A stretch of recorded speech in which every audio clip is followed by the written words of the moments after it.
We've seen some instances of new schools being opened and being able to create new spaces that would attract middle-class families.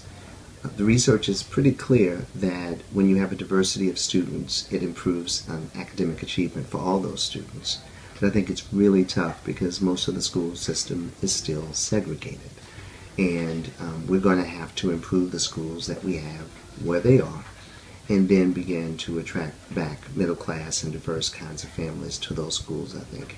I don't think we get the option of restarting all of those schools. I just don't think it's feasible. And so I think the future, if we're going to have one, is going to be about really sticking to the basics, doing the things that we know help students achieve, making sure they have the resources to do that.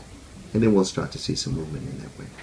So when you say segregated, do you mean race, class, both? What do you mean by that? I mean both. I think the majority of the school district is still overwhelmingly African American and overwhelmingly low to moderate income. And we know the history behind that. And so the logic I have is, and we have seen some leaders in schools be able to find and see the opportunity in those young people and their families and create academic success in their spaces. I think we need to follow the lead of the schools and the school leaders who've been able to do that so we can expand and scale that success. Where do most of your friends send their kids to school? It depends. Some of them, if they're lucky enough and have this scenario like I did with my older daughter, you send them to Ben Franklin and Lusher and Lake Forest, Charter, and things of that nature, the selective admission schools.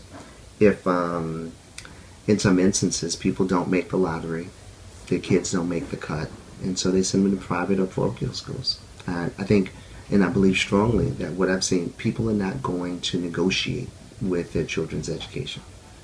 They're not going to take chances, even when there is a sort of ethic around supporting public education. I think folks are waiting for the system to catch up to what the market needs.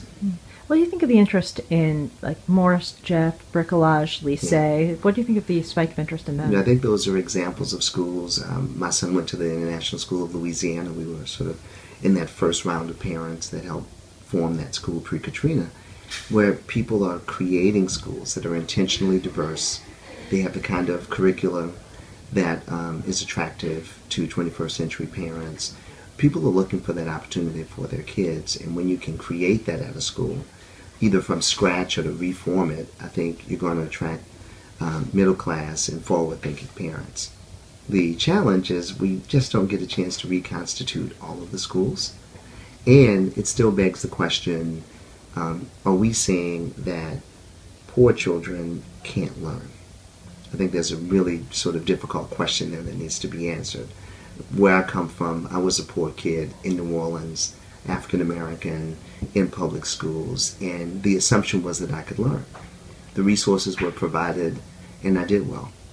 I don't want to oversimplify it, but I think if we provide the resources, if there are quality, experienced teachers in the classroom, school leaders who know how to make the most and take advantage of those teachers, the financial resources are there to pay for the materials and the kind of instruction that allows students to go to the next level.